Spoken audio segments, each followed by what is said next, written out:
Misty and I work on Visual Studio, and I'm going to tell you how to configure Visual Studio using vsconfig.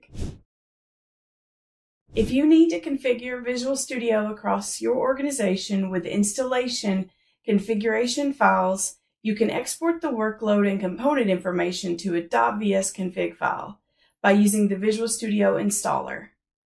To export a configuration, you're going to go to the installer and you're going to click More, Export Configuration.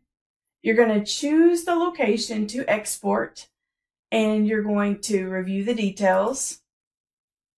And you're going to make sure you've got the workloads and components that you want to choose to export. So you want to check everything. Do I have everything? Everything is there. Okay. So you want to choose to export and done.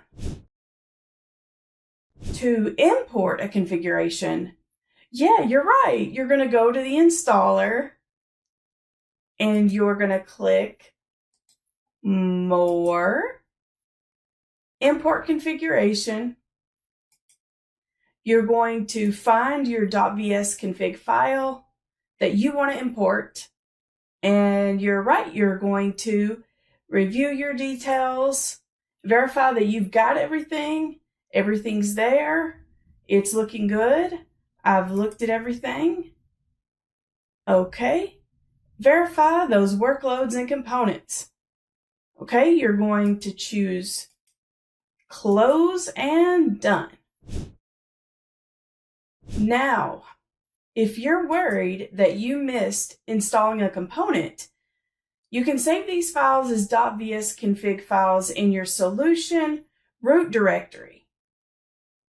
And when the solution or the solution directory is opened, Visual Studio will automatically detect which components are missing and prompt you to install them.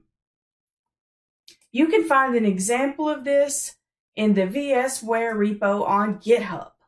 So I hope that you have fun making vsconfig